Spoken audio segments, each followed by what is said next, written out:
Bonjour à toutes et à tous, bienvenue dans King Energy. Bonjour le King, comment ça va en ce mardi 22 février? Je vais très bien, cher ami. Comment vas-tu?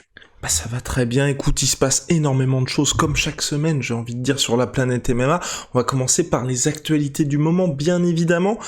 La défaite de Johnny Walker. N'y allons pas par quatre chemins, est-ce que pour toi c'est terminé? Et surtout, on a l'impression que là il est pris dans une spirale infernale, ce Brésilien. Il aura du mal à remonter la pente. Ça va être très compliqué. J'ai l'impression que c'est un problème comment dire, la capacité de son cerveau à continuer à prendre des chocs. Je pense que ça devient compliqué. Ce que les Nord-Américains appellent vulgairement le menton.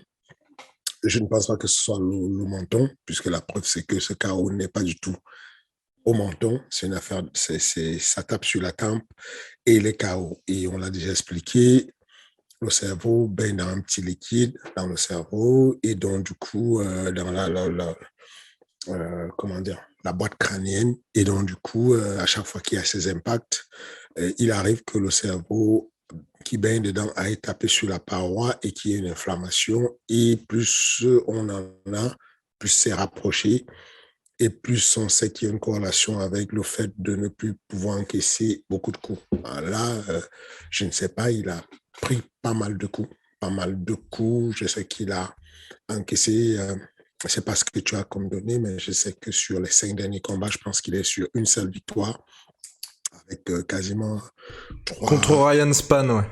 Voilà. Il a une victoire contre Span, mais même cette victoire-là qu'il a eue, il y a eu des très fortes alertes à chaque fois que Ryan le touchait.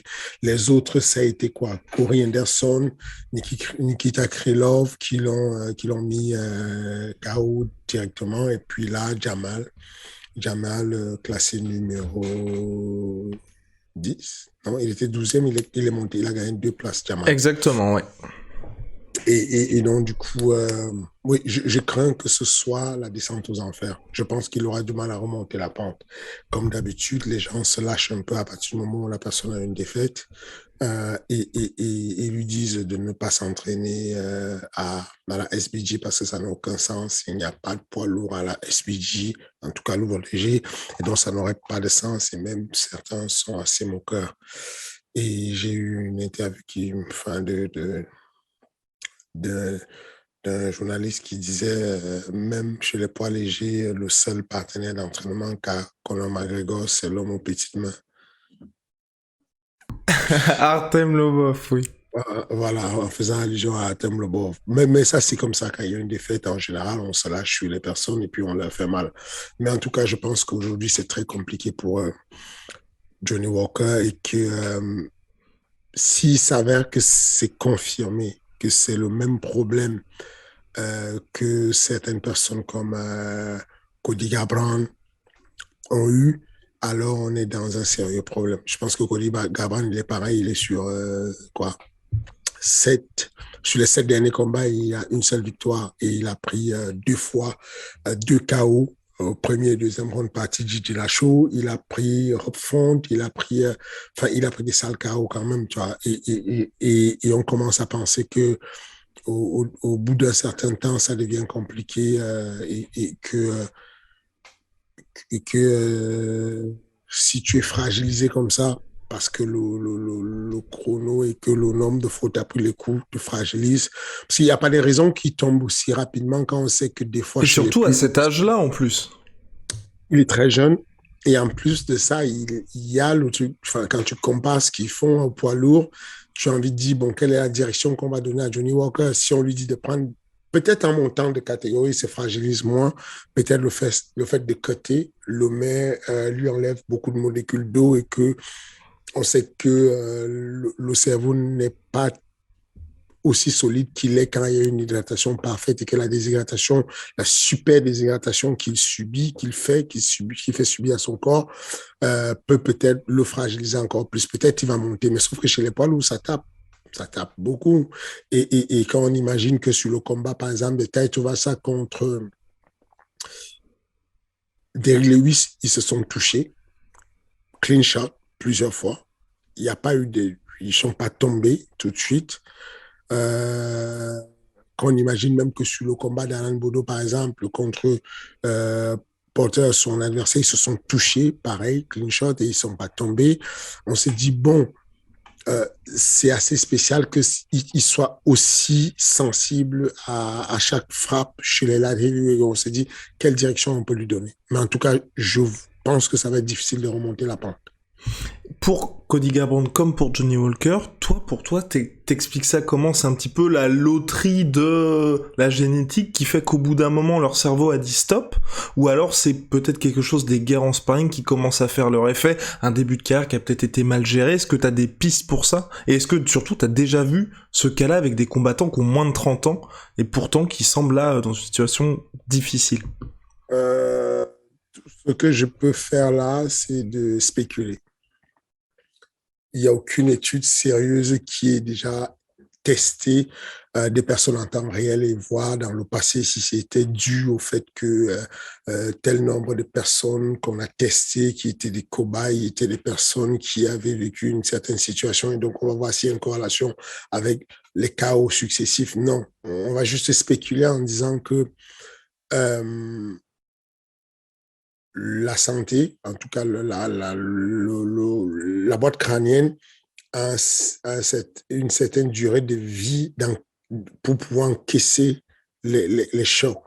On va juste dire que le capital santé du cerveau, ce que les Américains, ce que certains experts parlent de menton, cette capacité à encaisser, elle se réduit plus on a des chocs et plus les chocs, les commotions cérébrales sont rapprochées. Ça, c'est ce qu'on sait sûr. On sait que des petites commotions cérébrales, puisqu'on ne peut même pas, pour dire, on ne peut même pas mesurer, on n'a pas encore mesuré la commotion cérébrale en elle-même.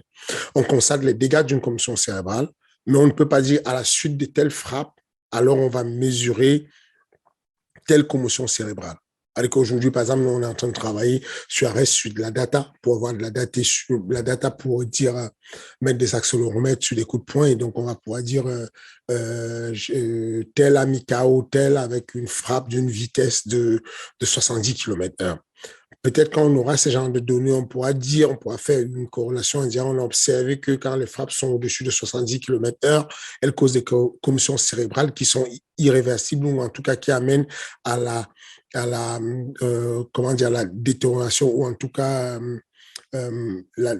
oui, la détérioration de l'endurance à encaisser les coups.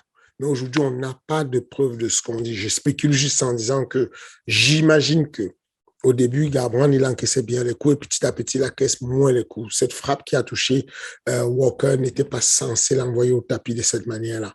Mais progressivement, ça le fait. On l'a déjà observé chez plusieurs combattants. Ça va souvent avec l'âge, ça va souvent avec plutôt le kilométrage, j'allais dire, le nombre de combats faits, le nombre de coups encaissés. Et on sait qu'il y a une petite corrélation entre le fait de plus on a encaissé les coups, plus ils ont été rapprochés et plus il y a des risques de... Parce que du coup, le cerveau ne se résorbe pas de l'inflammation qu'il a eue. Et donc, du coup, c'est tout ce qu'on peut dire. Mais je spécule complètement. C'est que pour qu'on puisse avoir ça comme une preuve et tout, il faudrait qu'il y ait une publication scientifique correcte dessus qui dit des choses correctes. Et là, ne spéculons plus. Parlons d'Alan Bodo, donc, qui s'entraîne au MMA Factory, managé par le Management Factory, accompagné de Benjamin Sarfati et d'Aboubacar Bati, vétéran d'Ice Fighting Championship lors de son 3e combat à l'UFC. Toi, qu'as-tu pensé de la performance d'Alan? Est-ce qu'il va bien? What's next? Voilà, c'est parti. Alan Bodo va bien. Il n'a pas eu de blessure grave, il n'y a rien. Je pense que c'est plus mentalement euh, euh, psychologiquement que la team va mal. Pas qu'Alan Bodo, moi aussi je vais mal par rapport à la situation. Pas que Benjamin Savati, moi aussi je vais mal. Nous tous on va mal parce que on rumine dessus en disant ah ça c'est dur. Ça c'est dur dans le sens où tu sais, quand tu perds parce que tu n'as rien fait, parce que tu n'as rien fait, j'exagère. Quand tu perds parce que tu n'y as pas mis du cœur, que tu n'as pas mis l'énergie, la volonté, il peut avoir des regrets, il peut avoir envie de. Là, on a bien fait. En tout cas, ils ont bien fait, ils ont bien travaillé, ils s'y sont vraiment appliqués. Ici, enfin, l'entraînement a été, pour vous dire, pour qu'on investisse sur le déplacement d'Alan Bodo pour pas qu'il perde son entraînement, même pas une semaine d'entraînement. Sur la FAD 8 qui était avec Cyril Gann, on est tombé d'accord de mettre un budget pour faire voyager Alan Bodo venir à Los Angeles juste pour maintenir le rythme d'entraînement, ensuite de redescendre avec lui. C'est quelque chose qui a été pris très au sérieux. Alan, je suis fier de lui parce que cette fois-ci, il y a mis vraiment du cœur, la volonté, la motivation, il y a cru et effectivement, il est arrivé légèrement court. Tu fais un saut et puis, bah, voilà. Le record à battre, c'est 2,10 m, bah, tu tombes à 2,9 m. Voilà. C'est comme ça, il a été un peu short sur le truc et on peut rien faire à ça. On ne peut que rentrer à la salle et se remettre encore, doubler d'efforts sur les domaines où on n'a pas été bon, doubler d'efforts, doubler de volonté. Alan lutte bien, il se débrouille, tout comme Cyril. Vous avez bien vu que Cyril n'a pas découvert la lutte, par exemple, sur ma déclaration de je vais faire venir deux Dagestanais pour lutter, machin. Bon, cette déclaration a fait le tour du monde. Mais non, ce n'est pas qu'il découvre la lutte là, c'est pas qu'on découvre la lutte là. La preuve, c'est que sur des combats précédents, on a vu Cyril mettre des timings incroyables. D'ailleurs, sur le combat Francis Cyril, on a vu un timing parfait sur un single leg avec une technique parfaitement exécutée. Contrôle de la jambe, préaction, opportunité, action, finalisation de la menée au sol. C'était vraiment techniquement bien fait. Maintenant, il y a à doubler, à tripler les efforts s'il faut. Si ça ne passe pas, c'est que ça ne passe pas, c'est que ça ne suffit pas. Il faut mettre un peu plus de force, un peu plus d'endurance sur la lutte, un peu plus de... Voilà. Et donc, on sait se remettre en question dessus, on va réapprendre, on va repartir, on va apprendre. Je tiens juste à apporter mon grand soutien à la team de coach qui est allé accompagner Alan, Ebi, Benjamin, parce que en tant que coach, je sais comment c'est lourd de prendre l'avion, de faire le retour en avion, 12 heures de vol, et tu as le temps de ruminer qu'est-ce que j'aurais pu dire, qu'est-ce que j'aurais pu faire, comment j'aurais pu améliorer les choses, qu'est-ce que je n'ai pas fait. Et je sais que mes collègues coachs se remettent beaucoup en question et qui s'inquiètent beaucoup et ça me fait chier parce que je n'étais pas auprès d'eux pour pouvoir faire ça. J'ai la tête sous l'eau. Je ne pense même pas que j'aurais pu changer quoi que ce soit, mais en tout cas, je suis de tout cas avec eux et je profite de l'opportunité qu'ils m'ont donnée pour dire merci beaucoup pour le travail fait avec Alan Bodo pour aller chercher cette victoire et qu'on a manqué de très peu. Et puis à Alan Bodo, je dis merci et bravo pour la progression. C'est ce qu'on a envie de savoir. On est parti d'un point B à d'un point A à un point B. C'était mort sur le point B, on a galéré sur le point B et on s'est remis en question. On est passé du point B au point C. On va aller chercher le point E et on va continuer à avancer.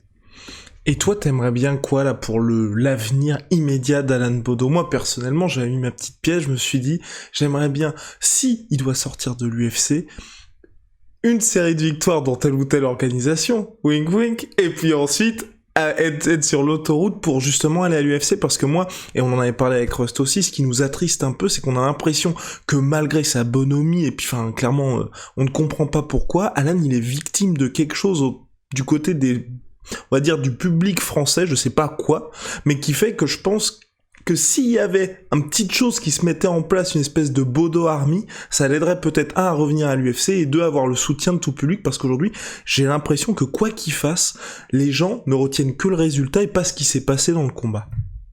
Donc pour toi, c'est le sport. Moi, c'est ce que j'allais te dire, c'est que ça, c'est le sport et que la bonhomie ne compte pas du tout. C'est que quel que soit comment tu es bon, ça ne suffit pas d'être bon.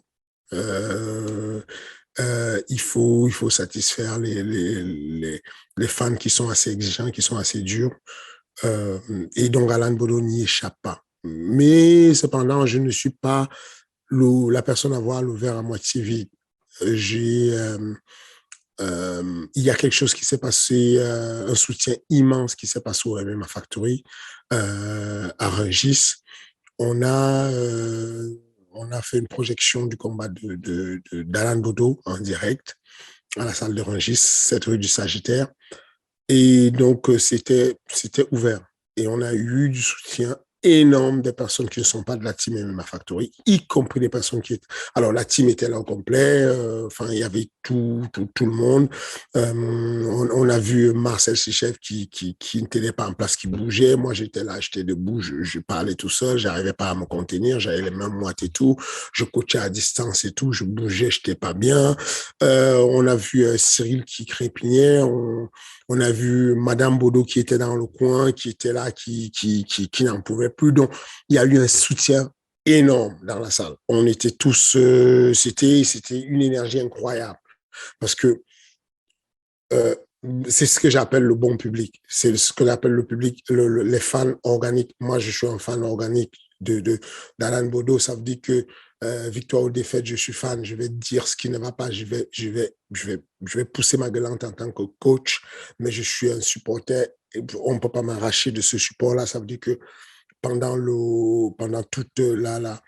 tout le combat, on était à fond. Il y avait une tonne de personnes qui étaient à fond et on pouvait observer dans le regard des personnes qu'elles souhaitaient vraiment qu'on puisse arracher cette victoire. Même à la décision, beaucoup de personnes espéraient. Il y a même eu une tonne de personnes qui ont considéré que ce n'était pas un résultat juste. Moi, ma réponse, c'était que c'était un résultat juste. Et en tout cas, on n'a pas le droit de laisser ça au, au juge. À partir du moment où tu laisses ça au juge, ça devient très compliqué. Mais voilà, tout ça pour dire que, en disant que malgré la bonhomie d'Alan Bodo, les fans français lui en veulent et n'accrochent pas, on va décourager cette moitié qui est très favorable à Alan et qui lui donne un soutien infaillible. Et moi, j'ai envie de c'est vers eux que mon regard se tourne.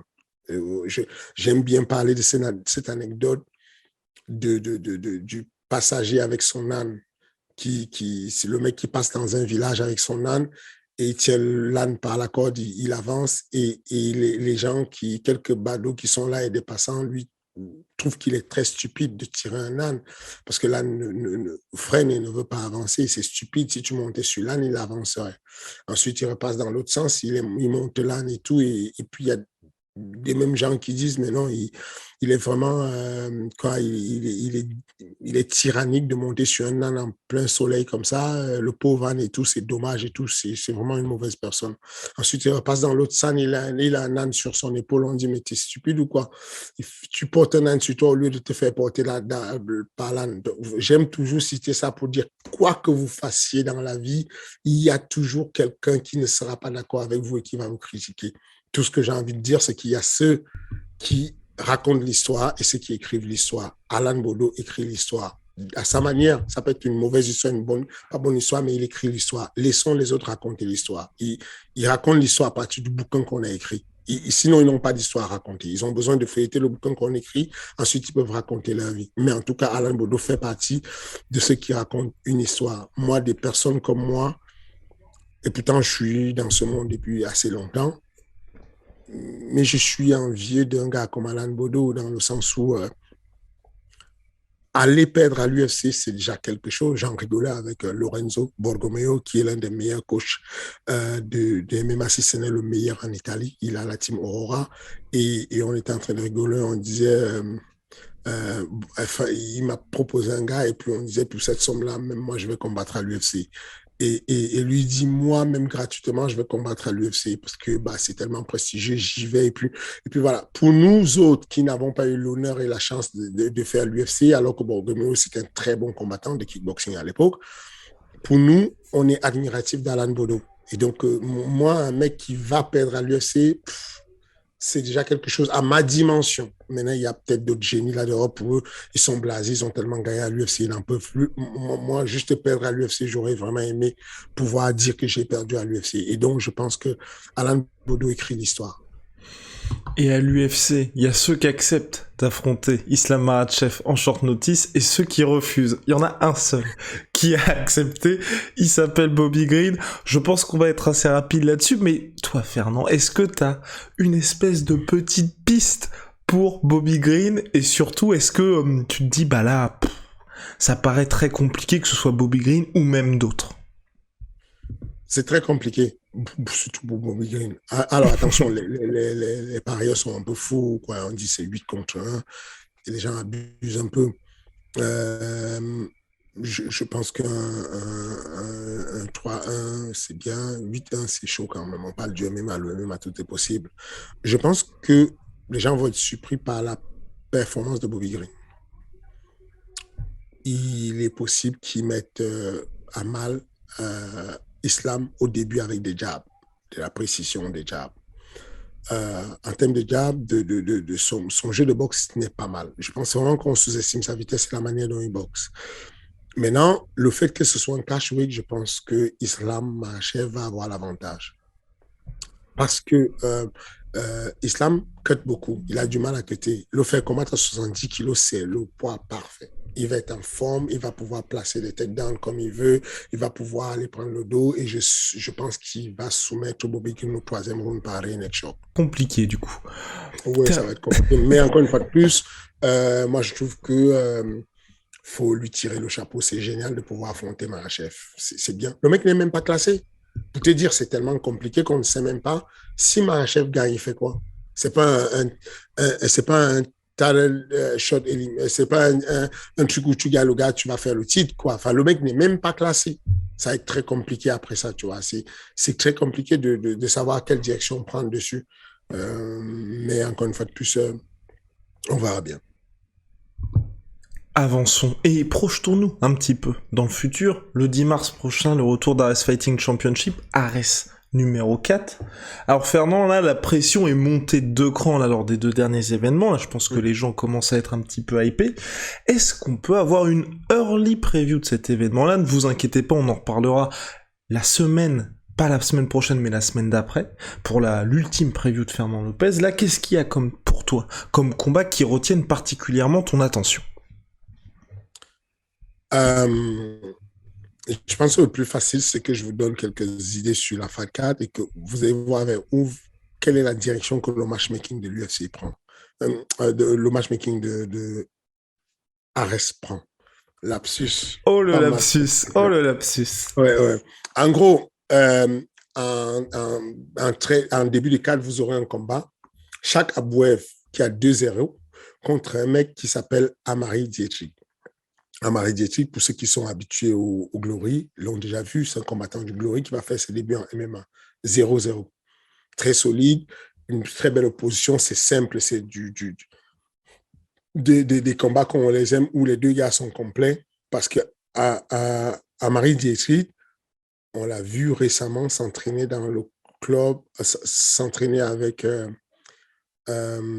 comment il s'appelle le gars du KSW H Academy KSW contre Saladin Parnasse. Saladin Parnasse. Il s'entraînait contre Saladin Parnasse. On l'a même vu, je crois, s'entraîner contre Ramzan. S'entraîner avec Ramzan. Il est passé, donc ce mec-là, il est d'origine anglaise à électrique et on l'a vu s'entraîner là-bas. Chakabouev, voilà quoi, c'est un Tchétchène avec une très bonne lutte et un très bon sol, donc ça va être un bon match d'entrée de jeu. Ensuite, on a des match-ups comme j'aime bien, Temeran Azizov contre Oscar Fonseca. Temeran Azizov, c'est 2-0, Oscar Fonseca, c'est 2-0. Oscar Fonseca, il vient de l'Équateur. Et en gros, on aura ces deux oppositions où il y a d'un côté Temelan Azizov qui a combattu récemment sur Ares, vous vous souvenez, Ares 2 contre Patrick Martinique de la République tchèque, qui lui-même était sur quoi? Il était sur 2 victoires, 0 défaite, avec un amateur 13-2. Est-ce que vous vous rendez compte? 13-2. Il a perdu que 2 fois sur les combats amateurs. C'était le tchèque. Bon, il a été battu par Temelan qui passe next level. Next level, on lui met un mec qui a 2-0 comme lui. C'est un mec de l'Équateur. Le gars, il est vaincu sur 3 combats. Et il a combattu, qu'est-ce que j'ai là? Il n'a jamais commis de défaite. Il a combattu 3 fois, une fois en amateur, 2 fois en professionnel, et à chaque fois, il a finalisé ses combats. Il n'a jamais fait, il n'a jamais connu de décision, quoi. Il vient du Moué, alors que Temeran vient de la lutte. Donc, on aura aussi une belle opposition. Ensuite, on va avancer sur la catégorie de 77 kilos. Là, je vous parle des combats qui, pour moi, ont le potentiel de devenir le combat de la soirée et donc gagner potentiellement chacun des gars 10 000 et 10 000 euros. Je vous parle de Marek Jakimovic contre Karim Gadji. Donc, Marie Jakimovic, le mec a un KO, 2 TKO, il a 3 combats, il est invaincu. Il a une quinzaine de combats amateurs, 3 combats en pro, il est invaincu. Il va affronter Karim Gadji qu'on ne présente plus. Karim Gadji, si je ne lis pas ses titres, je ne vais pas m'en sortir. C'est l'un des meilleurs. Je vais d'abord vous donner comment il gagne ce combat, Karim Gadji, et vous allez comprendre après où je vais en venir. Donc, Karim Gadji a 2-1 en MMA. Il a perdu une seule fois. Il a gagné une fois, triangle, round 1. Deuxième fois, rear neck choke, donc étranglement arrière, round 2. Mais le mec est 2 fois champion du Bellator ISK. Donc, c'est le kickboxing du Bellator. Il a 119 combats, 102 victoires avec 53 KO. Il a en tout quasiment 15 ceintures en kickboxing et en 2019, il a été élu le meilleur boxeur, tout ce type de boxe en France. Voilà à peu près qui on aura et le mec a juste ses 2 victoires en MMA par soumission. Donc, pour moi, à 77 kilos, c'est l'un des combats qui pourrait avoir un gros choc. Parce que est-ce que Morek, le Polonais, va accepter de perdre alors qu'il est sur 3 victoires consécutives et qu'il peut prendre la hype pour devenir l'un des contenders pour éventuellement progresser et aller chercher la ceinture sur les welterweight, ou est-ce que il va s'arrêter là? Je pense que c'est quelqu'un qui pourra aller à un moment donné titiller l'intouchable Abdul si Abdul n'est pas encore à l'UFC. Et voilà, donc c'est vous dire à quel point j'ai des espoirs sur ce combat-là. Et puis on monte sur la catégorie au-dessus, un combat qui attire beaucoup mon attention, c'est Robert Valentin contre Ahmed Salamov. Robert Valentin est entraîné à la Fight Move et est entraîné par Nelson Carvalho, mais le sparring partner de Volkan Ozdemir, combattant à l'UFC qui a déjà combattu contre DC Cormier. De l'autre côté, donc, alors, de l'autre côté, on a Ahmed Salamov, qui est le sparring partner de Nassourdine Imavov, de Cyril Gane et de Alan Bodo. Je ne vais pas trahir les secrets si je dis qu'il est d'accord. En général, sur la partie sur laquelle il est un expert, 100% sol. Il a gagné, Ahmed Salamov a 3-1. Il a gagné tous ses combats par soumission. Il ne fait pas semblant. C'est direct, c'est comme ça. Il annonce ce qu'il va faire. Mais sauf qu'il va affronter un mec qui est aussi un expert de la soumission, même s'il a quelques KO, qui a 67% en soumission, qui est ce Robert Valentin, qui est de l'origine suisse. Donc, on va avoir ça, ce Suisse-là qui va affronter le franco-tchétchénien, je ne sais pas comment on dit, Ahmed Salamov. Et ensuite, un autre combat qui retient mon attention, c'est celui de Elisabeth Rodriguez contre Nicole Dessini. Nicole Dessini est italienne, Elisabeth Rodriguez, la meilleure strawweight sur le Portugal.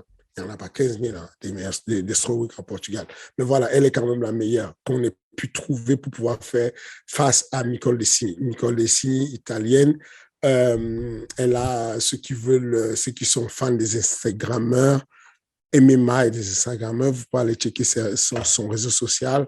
Elle a des centaines de followers parce qu'elle a fait le Dana White Contender Series. Elle a fait le Dana White Contender Series, l'italienne. Elle a tout fait quasiment, toute bonne organisation. Elle est de la Jackson Win aux États-Unis.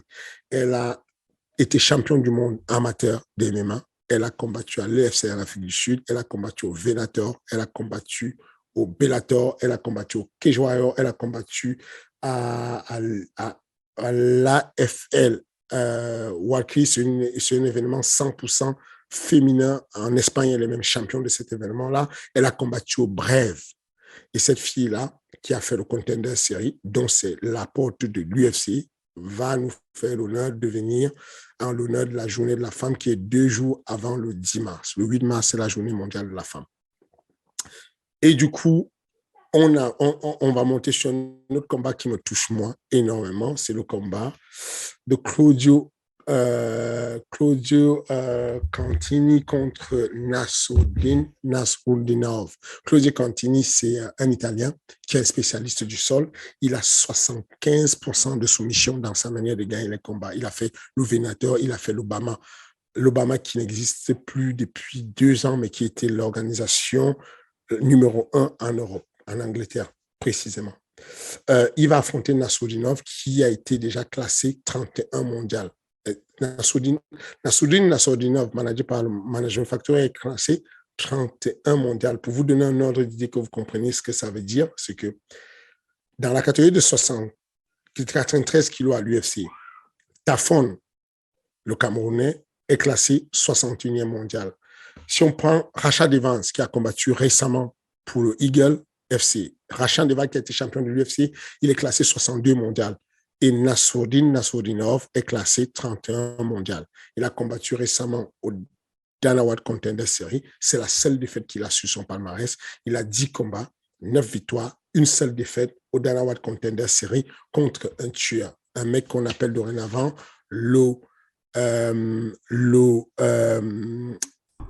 Khabib Brésilien. Le Khabib brésilien, Jolton Almeida.